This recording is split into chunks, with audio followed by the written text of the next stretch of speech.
Hello everyone and welcome to this video. So I'm joined by Shivali from Helium 10, who is their brand evangelist.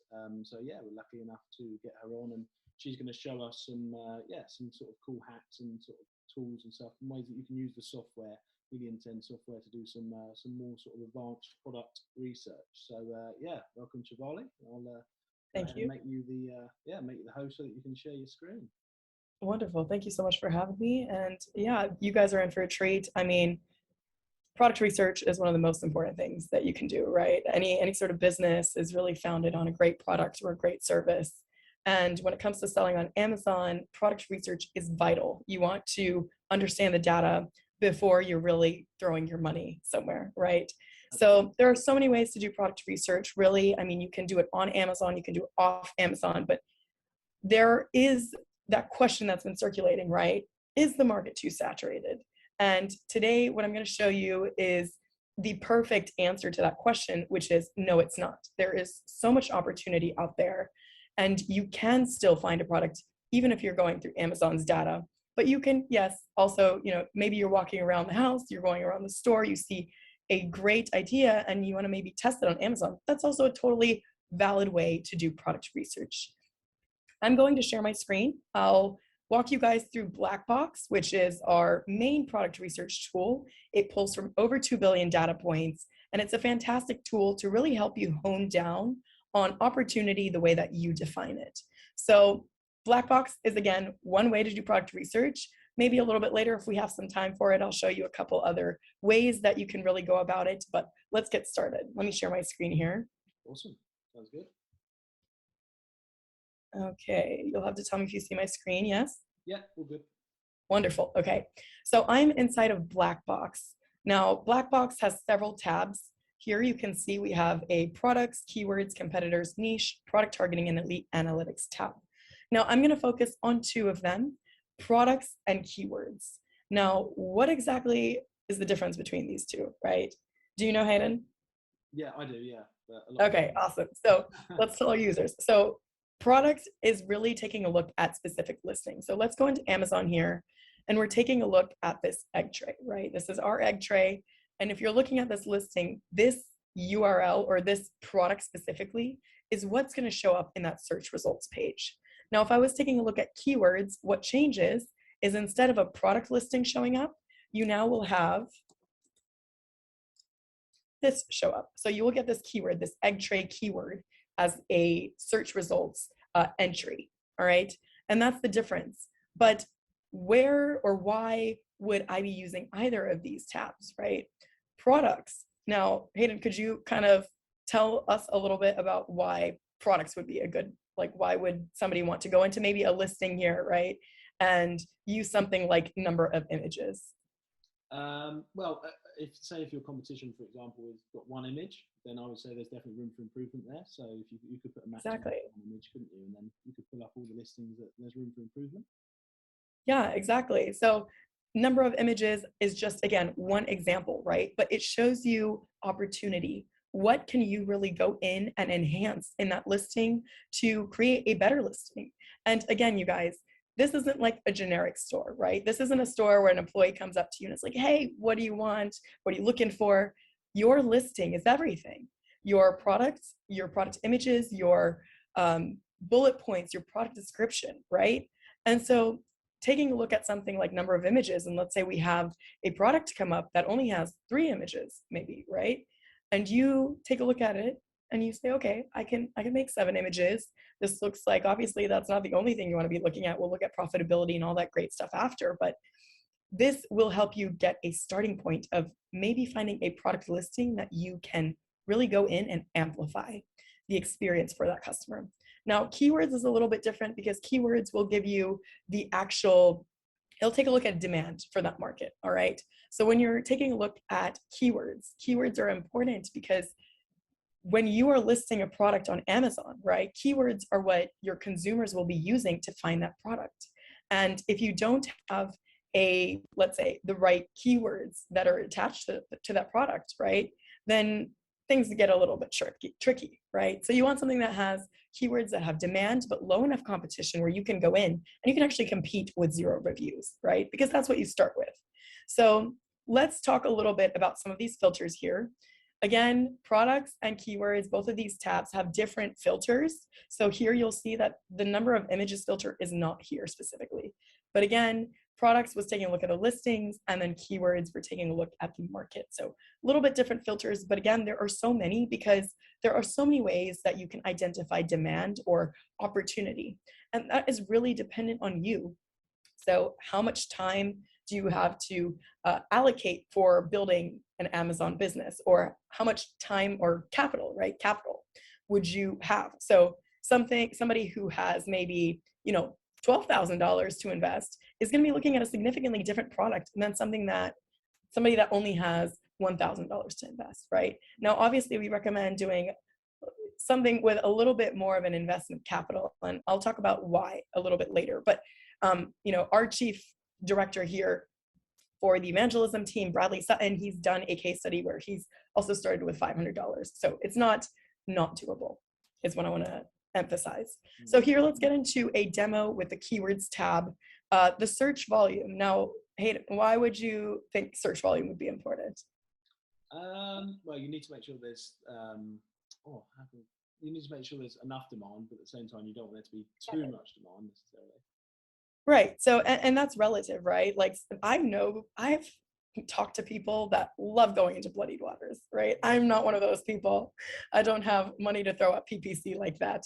But search volume is, yes, exactly, the great way to just identify demand. So I'm going to put in a minimum of 3,000. And that's just, like 100 searches a day. Search volume is telling you how many searches on average are being made by the consumer on Amazon every single month. So I'm putting in 3,000 here. That's about 100 searches a day for a month.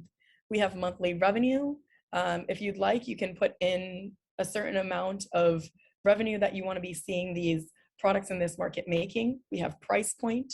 Now, price point, here's that thing that I thought I was going to touch on. So a minimum, I'm going to put in a minimum of $25, and maybe I'll do a max of like 100. And this price point is really just out of thin air, but I don't want to go too low just because then my profits could turn into pennies, right? So maybe I'll just make pennies on every sale that I make. And I want to see a little bit more than that, because right now we're also in this tricky area for shipping, right? Where shipping is a little bit more costly, it's delayed. And you want to be just really mindful of making all of this work that you're going to be putting in have the most impact, right? For you and for your consumer. So I'm going to put in a minimum of 25, and then you could do a max if you'd like. You don't have to put in a max, again, totally up to you.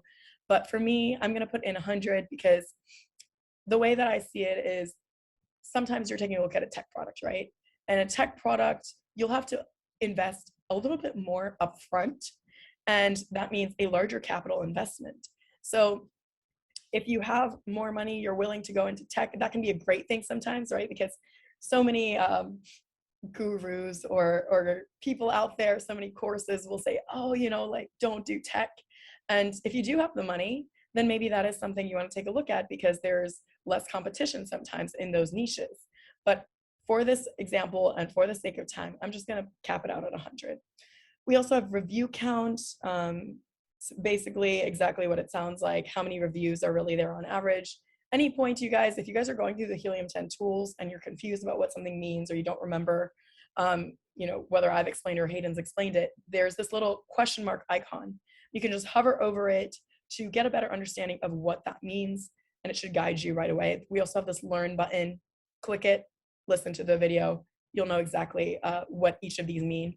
But we also have the review rating. So what about you? Do you ever purchase a product that's like 3 stars, 4 stars? I don't know. To be honest, I don't really shop on Amazon. I sell on Amazon, but I don't really shop on Amazon. I will shop for the business of Amazon. But no, not really. No, I suppose I do always look at the reviews. Yeah, I'll actually scroll down and just check. Check it's just all. Yeah, there's always like a little bit of social proof that's required. Because I know that I myself am very hesitant about a product that has no reviews. Doesn't mean that it's not good. It just means that I want to be sure that the product I'm going to get is a good one, right? And so that's the same thing on Amazon. Sometimes you can have a niche that has less than 5 stars, and that could be an opportunity, right? But also something to be concerned about there is you want to make sure you're finding a good supplier. For a niche that predominantly has 4-star ratings or below, you want to make sure you find a good supplier for. So this is something that you can filter through if you choose to. We have word count here as a filter as well. Now, word count can be really great for understanding buyer intent. So oftentimes if we're putting in maybe just one word, we're just typing in bedroom or bathroom, or we're using Amazon a bit more. I mean, Amazon is a search engine, right? But like you're using it a bit more like Pinterest at that point, because you're not quite sure what you want to purchase maybe. But if you're starting to get into those longer tail keywords, right? The words that are more than 2 words, you're thinking maybe white marble coffee coaster, or you're thinking, portable microphone, then you start kind of venturing into this audience that is ready, specifically looking for something, and they might be more ready to buy. So word count can be another way to kind of filter things down. Now, you can also go into categories. I mean, you guys, I'm not going to talk about all of these filters here. I'm going to cover just a couple more, and then we'll click search and see what this results page ends up taking us to, right? But the title density. So title density is a really neat way to understand how you might be able to rank once you have that product. So title density is taking a look at how many of those products on that first page. So when I typed in egg tray, right? How many of these products have the keyword egg tray actually in the title? And you would be surprised, but this is an amazing way to rank. So if, let's say, we only have a max of maybe like 3, right? 3 products have egg tray in that actual first page, then that would show up on our search results page, seeing that it fits all of our other filters. So it's a good way to just understand, like, let's say, yes, you have a great product that has opportunity, but will you be able to rank it? And what's that going to look like for you? So title density is another one of those things we can take a look at. So we also have the categories. I'm just going to randomly select any categories you want to pick. We are doing this live. This is a perfect example to show you that this is live. What about home and kitchen? All right, let's do home and kitchen. I'll select, since we're doing home and kitchen, I'll do kitchen and dining, and then maybe we'll do like tools and home improvement or something.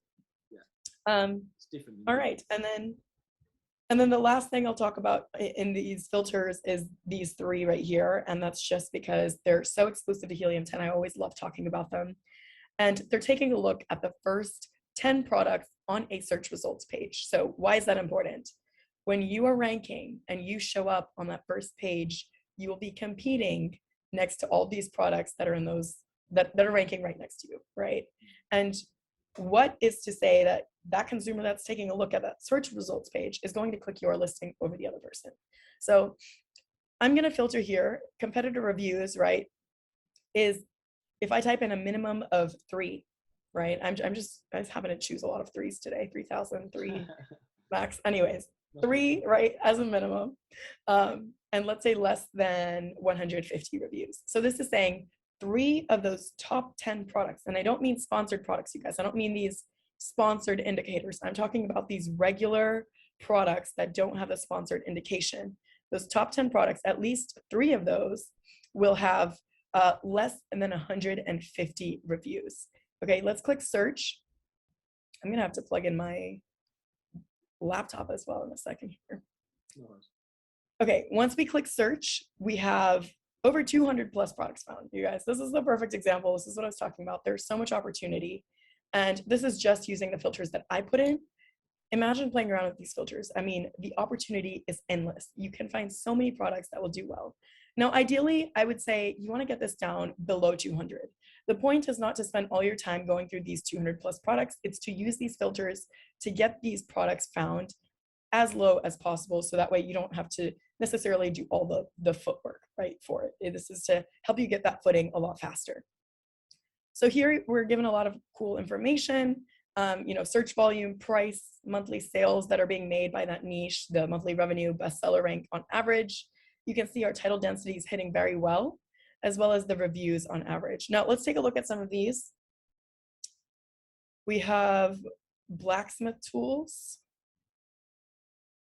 Okay, this is not very exciting for me particularly, not really my field of interest, not something I know about, but you know, we have some versatility here, and this could be a good way to kind of just take a look around. Now you'll see the price points really vary.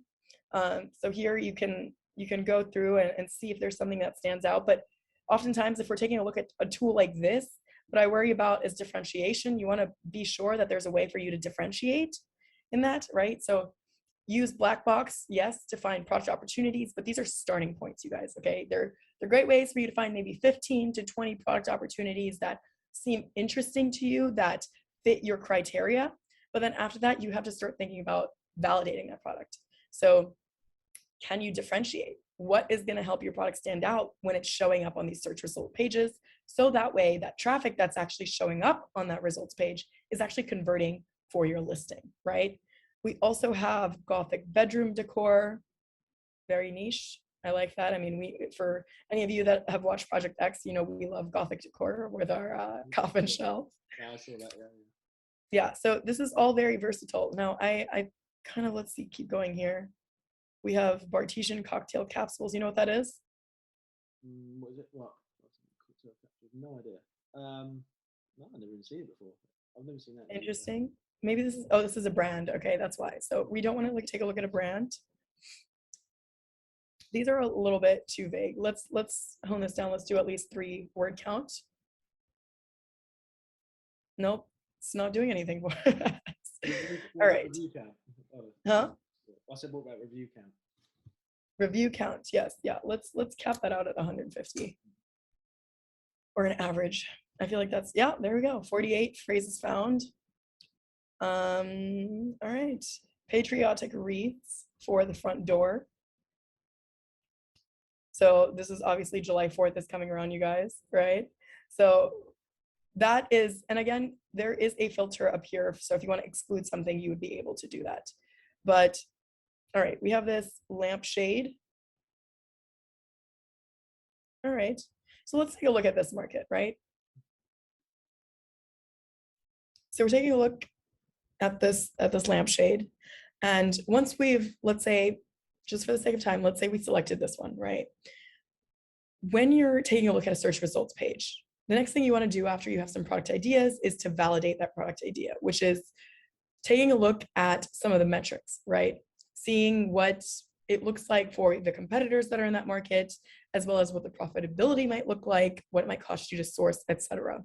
So outside of product differentiation, I mean, we saw here, we have so many different examples, right? Let's take a look at what some of these products are actually doing for revenue and how much it might cost to make some of these designs. So I'm going to click this Chrome extension tool. And once you do that, and if you guys don't have this, by the way, it's just helium10.com/extension. It's completely free to use. So even if you're not a Helium 10 user, you can use this and get, I believe it's up to 50 tries or extension uses per month. Once you click X-ray, you have a lot of really high level information. So for example, the brand, the price point, what those FBA fees are. Now, I mean, check out this difference, right? Like you have some products that are 259 is I think the top that I'm seeing. And then we have some that are 20, 40, 45. So let's take a look at some of those lower range products, right? Here we have the FBA fees, about 14 to 16. This one's 23. We have the revenue, the units, BSR. I mean, just, you know, so much information, you guys, that you otherwise wouldn't have access to on the front end. Now, how can you really utilize this information, right? Well, let's take a look at the supplier. So what it might cost to potentially take a look at a product like this, right? That's selling for about 40 to, this is 54, this is 40. It looks similar, it's not the same, but what it might cost to make something like that. So I'm going to use the supplier finder right here. And this pulls directly from Alibaba, which is essentially the Amazon for suppliers, right? There's a lot of other filters you can use here that are directly available to you on Alibaba, but this is something you can do directly on Amazon's site with one click just to get a guesstimate of sorts of what it might cost you to make. So I'm going to scroll down here. Let's see if we can find something similar to the one we just saw. So this is sort of a version, it's not the same.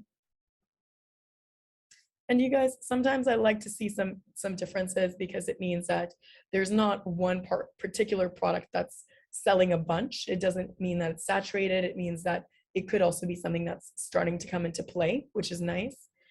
This is, again, a very drastically different market. This is not something that I particularly would run with because it's so, all over the place for designs, for the cost.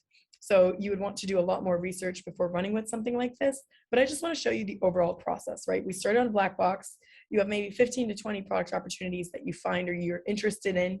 You would take a look at the Amazon page. You want to see, is there a way for you to differentiate, which is something that we talked about today, right? As well as, is the price point something that is manageable? So that's why I took a look inside of XRay as well as just on the search results page. And said, we don't want to do something that's maybe $250 because it would mean more investment upfront. Once you have that, you start looking at the suppliers, what it might cost you to source. So here, let's just, for this right here, right, we have something similar. This is 40 to 70 cents is really, very manageable. And it's giving you a lot of other information too, right? It's telling you what the minimum order quantity is, how many minimum pieces you would need to possibly work with a supplier, what that lead time might look like, where they're based, are they verified, or do they have trade assurance, what kind of markets have they worked in? And then you obviously have the ability to filter as well. So here, let's say we have 40 to 70 cents, and we're taking a look at this. This is a plugin, so this is a bit more different. I think what we were looking at was not technical. It was more so just the design. So, but you would be able to click one of those products right inside of XRay, use the Chrome extension, and then take a look at the profitability calculator. So again, this is sort of just, I want to show you the use case scenarios so you can actually go and apply this, right? I can sit here and explain this to you all day, but it's really about you finding something that fits your specific situation, your needs, your idea that you have in mind, and then for you to actually see the profitability of it, right? That's the most important thing. So here we have this product that's $54. We saw something in Supplier Finder, it was 40 to 70 cents, but this, if I click it, it's going to take me to the Alibaba site. It's really, oh, it is a plugin. Oh, isn't that neat? Okay. All right. So we have, 70 cents looks a bit different, right? This is a bit more different. But let's say we maybe wanted to change up the dimensions here. We would be able to do that. So we could go back, we could, talk to the supplier, maybe contact them, see what it might cost you for dimension. Maybe you want to have a design change. You'd be able to do that on that page. However, here you can play around with the dimensions, and then here manufacturing cost is 11. Let's put that down to maybe with customization and stuff. Let's put it down to $8, right? And then maybe for shipping, we want to up it because it's a bit more expensive. You'd be able to play around with the numbers and just get an idea of, is it cash flow positive, right? Which is incredibly important here. So profitability is another thing you would want to test. And then outside of that, obviously, it's all really up to playing around with the design of it and seeing if it's something that really makes sense for you. So that is really how simple it is. And here, obviously, it took us a lot more time because we were talking it through. We were talking about the filters. We were, going into sort of the nitty gritty of what all of this means. But for you, if you were just going through and you just typed in your filters, you'd be able to find a product within, somewhere between 2 minutes to 10 minutes, 15 minutes. So just take that as you will, right? Understand that there is opportunity for you and you can do this. It's just a matter of taking action. So Hayden, if you have any questions, I'd love to answer them. No, I think that's it's pretty much summarised it all. Like you've covered a few things that I haven't even used yet on the tool, so that's cool. I don't use the profitability calculator usually, so that's good to know. Yeah, awesome. All right, wonderful. So yeah, this is really product research, and I mean, you guys, outside of just doing what we did, right? Inside of XRay, you actually do have the ability to take a look at some of the keywords. So you can select some ASINs and actually run a keyword search. Actually, I'll go back into screen share real quick and just briefly for a minute talk about it. But if you're taking a look at X-ray, right? Let's say you wanted to model your design, the one that we were taking a look at in Alibaba, after this style, right, of a design. You would be able to select those and then click run keyword search, and it would take you directly into Cerebro. And this is important because keywords are what help you rank. So once you have a product, you want to know that you'll be able to rank on the first page and actually get conversions, right? So you would be able to take a look at some of those competitor ASINs, see what's working for them, and see are there keywords that you would actually want to rank for. So if we type in, again, lots of filters here, I like to just take a look at the keywords that those two competitor ASINs are ranking in the top 10 positions for. And that's where they're most likely getting their sales from, right? So when we were inside of Amazon, we could see that they're doing 19,000 roughly and 36,000 on average per month. So where are they getting those sales from? If we want to duplicate that sort of success, then where do we need to be looking? So here we have a plugin pendant light. If we open that up, we'll see that there's some similar products, right? So getting an understanding of, are there keywords that you would be able to rank for? Maybe I want to sort this by search volume. I could click the column and actually see what the search volume looks like and where they're ranking, and then maybe how many of those products on that first page have it actually in their title. So a lot of really great information here, you guys. Really make use of it. Make sure that you're actually taking action. I can't stress that enough. That's really what it comes down to. Awesome. Sounds great. Okay. Thanks. Yeah. Thanks very much for showing us the video. And yeah, hopefully we'll get you on again in the near future for some more advanced stuff as well. Okay. Awesome. Yeah, that'd be great. All right. Thank you so much. See you soon. Cheers. Thank you. Bye.